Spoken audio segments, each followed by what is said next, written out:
రాజకీయం అంటే ఎన్నికలప్పుడు మేనిఫెస్టోలో హామీలు, నిన్నటి దాకా ఒక్కటే formula: free current, free bus, free ration, అకౌంట్లలో డబ్బులు. కానీ ఇప్పుడు సీన్ రివర్స్ అయింది. తెలుగు రాష్ట్రాల నాయకులు ఇప్పుడు ఆ ఒక్క మంత్రమే జపిస్తున్నారు. దశాబ్దాలుగా ఓట్లు రాల్చిన ఉచిత సంక్షేమ పథకాలకు కాలం చెల్లిందని, ఆ ఫార్ములా ఇక వర్కౌట్ కాదని గ్రౌండ్ రియాలిటీ వాళ్లకు తెలిసిపోయింది. అందుకే ఇవాళ నాయకులంతా రూటు మార్చారు, కొత్త రాగం అందుకున్నారు. అదే జంజీ రాగం. 1997 నుంచి 2012 మధ్య పుట్టిన ఈ కుర్రకారు స్మార్ట్ ఫోన్ చేతిలో పట్టుకుని ప్రభుత్వాలను శాసించే స్థాయికి వచ్చేశారు. మా పార్టీ లైన్ జంజీ, మా నినాదం జంజీ అంటూ రెండు తెలుగు రాష్ట్రాలలో పార్టీలు బరిలోకి దిగుతున్నాయి. కాంగ్రెస్ ఎమ్మెల్సీ తీన్మార్ మల్లన్న లాంటి నేతలు ఏకంగా జంజీతోనే ప్రత్యేక సమావేశాలు పెడుతున్నారు. అసలు రాబోయే ఎన్నికల నాటికి ఉచిత పథకాలను పూర్తిగా ఎత్తివేయబోతున్నారా? జంజీ కోసం నాయకులు రెడీ చేస్తున్న ఆ కొత్త మేనిఫెస్టోలో ఏముండబోతుంది అనేది ఇప్పుడు చూద్దాం.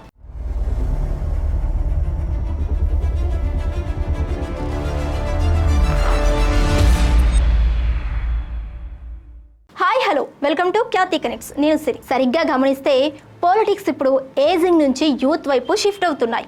పాత తరం ఓట్లు కులాలు, మతాలు, ఉచిత పథకాలకు ఆకర్షితులు కావచ్చు. కానీ జెన్జీ ఓటర్లు అలా కాదు. వాళ్లకు ఫ్రీగా బియ్యం వద్దు, ఫైబర్ నెట్ కావాలి, నెలకు 2000 వద్దు, 2 లక్షలు సంపాదించే స్కిల్ కావాలి.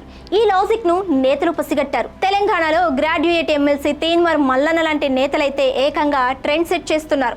సాంప్రదాయ రాజకీయ మీటింగ్స్ కాకుండా నేరుగా జెన్జీ యువతతోనే ముఖాముఖి సమావేశాలు నిర్వహిస్తున్నారు.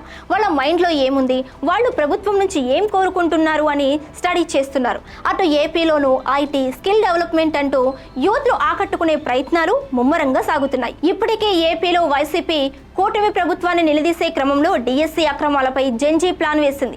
అందులో భాగంగా యువతకు అండగా వైసీపీ అంటూ పెద్ద ఎత్తున డిఎస్సి నిరసనలకు యూత్ వచ్చే ప్లాన్ చేయడమే కాదు, సక్సెస్ కూడా అయింది. ఇక్కడే అత్యంత కీలకమైన ప్రశ్న తలెత్తుతుంది. జెన్జీపై ఫోకస్ పెట్టారంటే దాని అర్థం పాత సంక్షేమ పథకాలకు మంగళం పాడబోతున్నారా అంటే రాజకీయ విశ్లేషకులు అవుననే అంటున్నారు. దీనికి 2 ప్రధాన కారణాలు ఉన్నాయి. ఒకటి, అప్పటికే ఉచిత పథకాల మోతతో రాష్ట్రాల ఖజానాలు ఖాళీ అయ్యాయి. అప్పుల మీద అప్పులు తెచ్చి ఫ్రీ స్కీమ్లు ఇస్తుంటే జెన్జీ యువత ట్యాక్స్లు కడుతూ రగిలిపోతుంది.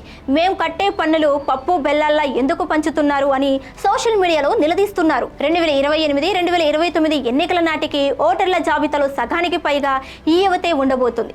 వారికి ఈ పాత తరం ఫ్రీ స్కీమ్స్ ఏ మాత్రం కరెక్ట్ కావు. కాబట్టి క్రమక్రమంగా పాత పథకాలకు కొత్త పెట్టి ఆ ఫండ్స్ అన్ని ఈ కొత్త తరం కోసం మళ్లించేలా పార్టీలు తెర వెనుక మాస్టర్ స్కెచ్ వేస్తున్నాయి. మరి పాత పథకాలు తీసేస్తే రాబోయే ఎన్నికల మేనిఫెస్టోలో ఏముండబోతుంది?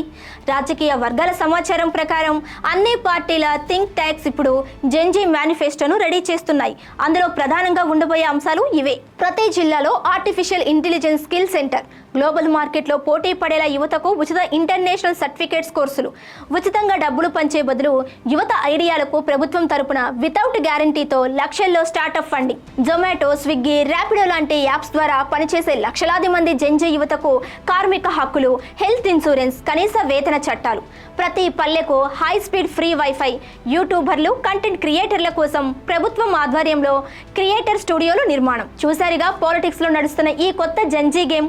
ఉచితాలు వద్దని చెబుతున్న యువత అభివృద్ధి, టెక్నాలజీ, ఉద్యోగుల వైపు చూస్తుంది. అందుకే పార్టీలు రంగులు మార్చిన మేనిఫెస్టోలను డిజిటలైజ్ చేస్తున్నాయి. మరి రాజకీయ పార్టీలు ఆడుతున్న ఈ కొత్త రాగాన్ని జెన్జీ నమ్ముతుందా? తీన్మార్ మల్లన్న లాంటి నేతలు చేస్తున్న ఈ ఎక్స్పెరిమెంట్లు సక్సెస్ అవుతాయా? రాబోయే ఎన్నికలలో సంక్షేమ పథకాలను పక్కన పెట్టి కేవలం జెన్జీ మేనిఫెస్టోతో గెలవ